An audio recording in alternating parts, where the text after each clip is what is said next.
Hello engineers, कैसे हैं आप लोग। तो यहाँ पर हमारे पास एसएससी से ऑलरेडी खुशखबरी आ चुकी है ना। हमारे पास पूरा का पूरा वो टेबल तैयार है। बट अब हमारे दिमाग में एक डाउट आने लगा है कि सर हम लोग तैयार तो हो रहे हैं एसएससी जेईई 2024 के लिए, बट हमको ये नहीं पता कि सर पहले प्रीवियस ईयर में ये कट ऑफ्स कितनी गई हैं और अब आगे जाके कट ऑफ्स कितनी हो सकती हैं। तो इन सभी चीज़ों के लिए मैंने पूरा एनालिसिस किया है।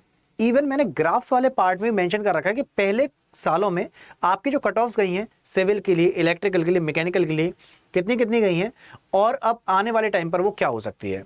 तो वीडियो को बहुत लंबा नहीं करेंगे, थोड़े से पार्ट में ही आप लोगों को मैं पूरी वो इन्फॉर्मेशन देने वाला हूं कि पहले कट ऑफ क्या थी और आने वाले टाइम पर क्या हो सकते हैं और इवन वो कौन से फैक्टर्स होते हैं जिस पे कट ऑफ डिपेंड करती है। तो चलिए शुरुआत करते हैं अपने सेशन की। तो सबसे पहले तो अगर मैं यहां पर बात करूं कट ऑफ्स की, तो मैं ना सबसे पहले आ जाता हूं सर CBT 1 प्लस CBT 2 वाले पार्ट पर, यानी कि यहां पर सर हम फाइनल कट ऑफ की बात करेंगे सिविल इंजीनियरिंग 2022 की। सर यहां पर जो कट ऑफ गई थी, अगर मैं डिपार्टमेंटल कोड से बात करूं डेट इज ए, तो यहां पे sir junior engineer that is civil वाले पार्ट के लिए जो कट ऑफ थी that was of 323.40294 marks, right. इसके बाद अगर मैं डी के साथ जाऊं तो यहां पे सर 347.37888। इसके बाद जी तो वहां पे 344.16843। आई डिपार्टमेंट कोड तो वहां के लिए सर 338.54241। इसके बाद एम डिपार्टमेंट कोड की अगर बात करूं तो यहां पर सर 343.30579 और यहाँ पे एन के लिए 345.02537। तो अगर मैं यहाँ पर ओवरऑल देखूं तो यहाँ पे जो मैक्सिमम की हम बात करते हैं वो कितना है 347 और मिनिमम की बात करें तो यहाँ पर वो 323। तो यानी कि यहाँ पर सर आपकी जो कट ऑफ है वो कहीं ना कहीं 324 से लेकर 348 के आसपास तक वेरी करी है। किसकी बात कर रहे हैं हम सर 2022 की बात कर रहे हैं यहाँ पे। अब मैं इसी प्रकार से आपको मैकेनिकल और इलेक्ट्रिकल का और बता दूं, उसके बाद फिर मैं आपको ग्राफ के फॉर्म में बताऊंगा। तो सर यहाँ पे अगर मैं आ जाता हूँ SSC JEE final cut off for the electrical mechanical engineering part, तो यहाँ पे डिपार्टमेंट कोड्स मेंशन है BCEFHJKL। तो यहाँ पे सर अगर मैं इलेक्ट्रिकल और मैकेनिकल की बात करूँ तो यहाँ पे जो कट ऑफ दे रखी है कितना था टोटल मार्क्स 356.63। इसके बाद 388.09, 367.80 ये मैकेनिकल की specifically, JE electrical 378.81, then 373.55 electrical mechanical. इसके बाद जेई इलेक्ट्रिकल 370, इसके बाद मैकेनिकल 351। तो आपके अलग अलग डिपार्टमेंट कोड के अलग अलग कट ऑफ्स हैं। तो अगर मैं यहाँ पर अगर वो रेंज देखूँ तो रेंज जो है ये कहीं ना कहीं मेरी 351 से लेकर 388 के आसपास तक पहुंच रही है, यानी 351 से लेकर 388 के बीच में। लेकिन सर हमको अभी ये डाउट है कि आप CBT 1 के बारे में बता दीजिए। देखिए ना CBT 2 का तो मैंने अभी आइडिया दिया आपको कि 2022 में कैसे रहा। अब मैं CBT 1 के लिए मैंने इवन ग्राफ के फॉर्म में रिप्रेजेंट कर रखा है, जिससे ना चीजें थोड़ी सी ईजी हो जाएंगी, क्योंकि डिपार्टमेंट का कोड देखो उसके बाद फिर इंडिविजुअल कट ऑफ देखो ना, थोड़ा सा कॉम्प्लेक्सिटी लगती है। तो मैंने क्या किया है सर, मैंने एक ओवरऑल कंक्लूजन निकाला ऑन एन एवरेज आपकी क्या कट ऑफ गई है। और यहाँ पे ना हम लोग बात करेंगे किसकी, अब क्योंकि मैं बात करने वाला हूँ CBT 1 की, तो वहां पे ग्राफ से एक एक चीज क्लियर कर लेते हैं। तो आइए देखते हैं। तो सर यहाँ पे जो आपकी एसएससी जेईई की कट ऑफ गई है सिविल की, तो पुराने कुछ साल पे आ जाते हैं। तो ये देखो सर, ये आपका होगा पेपर 1। अब पेपर 1 में हमको पता है सर टोटल मार्क्स कितने 200, सिंपल हम लोग जानते हैं यहाँ पे टैग और नॉन टैग दोनों का इंपॉर्टेंट रोल रहता है। अब यहाँ पे जो कट ऑफ्स की हम बात करें 2015 से शुरुआत कर लेते हैं। यहाँ पे जो कट ऑफ थी कितनी थी 103.75। देन 2016 पे आ जाओ सर, यहाँ पे आपकी जो कट ऑफ थी वो थी 100।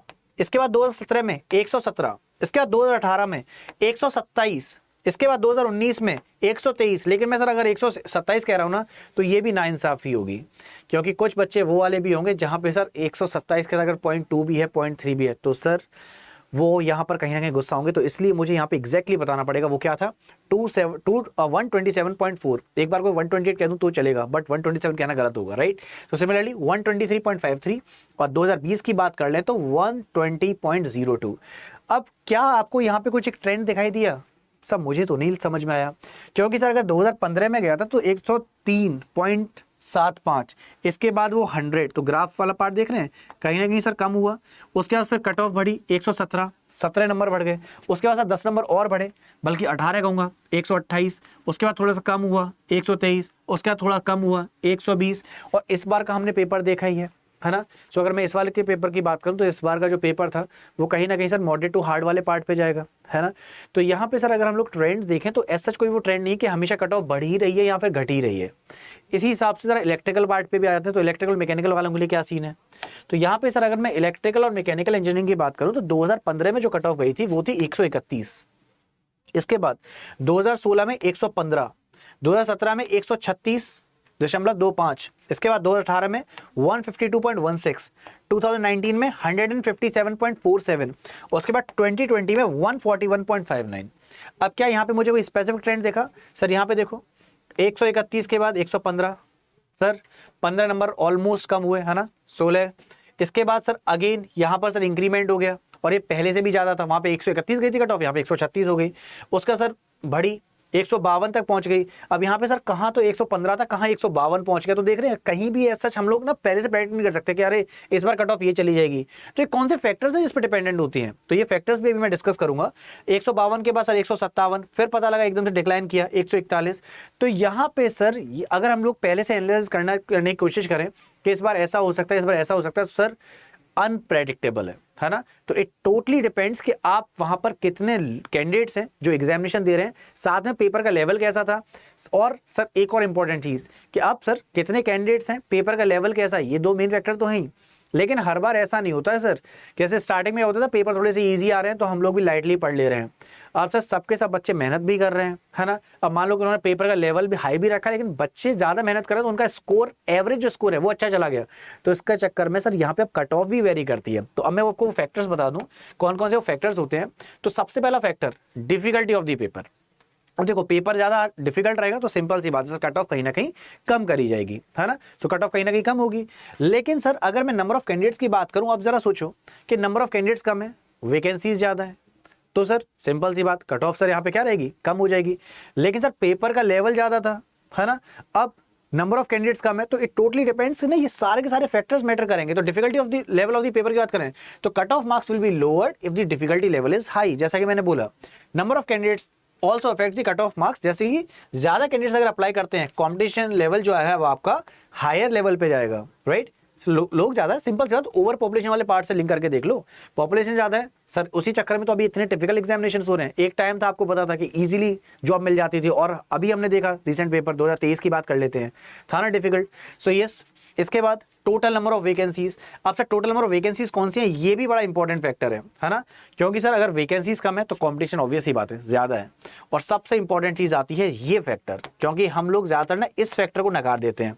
हम लोग पहले से ही सोचते हैं कि अरे सर पेपर इस बार ऐसा है तो ऐसा होगा, लेकिन हमको सर यहाँ पर ये नहीं पता ना कि जो आज जो स्टूडेंट्स हैं, बाकी स्टूडेंट्स किस लेवल की मेहनत कर रहे हैं। सो यहाँ पर यस कि जो स्टूडेंट्स हैं उनका एवरेज स्कोर क्या रहा है, ये बहुत इंपॉर्टेंट रोल प्ले करता है। So yes, average score of the students also affects the assessee JEE cut of which will be of your 2024, यानी आपकी जो 2024 की जो कट ऑफ रहने वाली है वो कहीं ना कहीं सर इन फैक्टर्स पे डिपेंड करेगी, और इन्हीं फैक्टर्स पे डिपेंड करती भी है, राइट। तो अब मैंने आपको जो ग्राफ वाले फॉर्म से आपको समझाने की कोशिश की, तो आपको ना यहाँ पे कट ऑफ का आइडिया लग गया, क्या आपका कट ऑफ का लेवल रहा था, किस टाइप का पेपर रहा होगा।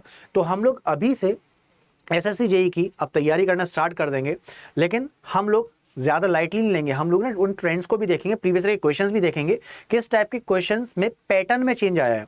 क्योंकि अगर हम लोग चेंजेस के साथ नहीं जाएंगे तो कहीं ना कहीं हमारे लिए समस्या खड़ी होगी। सिंपल सा एग्जांपल है, अगर मैं नोकिया की बात करूं तो आपको नोकिया से अच्छा एग्जांपल कोई नहीं मिलेगा। नोकिया एक टाइम मार्केट में टॉप लेवल पर था, राइट, और प्रेजेंट टाइम में देखें तो नोकिया कहीं दिख भी नहीं रहा है। क्या रीजन? सर मार्केट ट्रेंड के हिसाब से उन्होंने खुद को चेंज नहीं किया। इसी प्रकार से अपनी लाइफ में भी हमको मार्केट ट्रेंड के हिसाब से चेंज करना ही पड़ेगा, राइट। चलिए, सो कोई भी डाउट हो कमेंट सेक्शन हमेशा आपके लिए तैयार है। आप लोग जानते हैं मैं हमेशा आपके लिए तैयार रहता हूं, तो बस कमेंट में कुछ भी आपका डाउट हो, कुछ पूछना हो, प्लीज पूछिए। I am always there for you, and yes I wish you a very happy Diwali. So have a safe and prosperous Diwali, मजे करिए, एंड यस तैयारी भी साथ साथ करनी है, क्योंकि इस दिवाली हमको सर कैसी लानी है, सिलेक्शन वाली। चलिए फिर अच्छे से ख्याल रखिएगा, मिलते हैं आपसे अगली क्लास में। Bye bye everyone, take care, जय हिंद।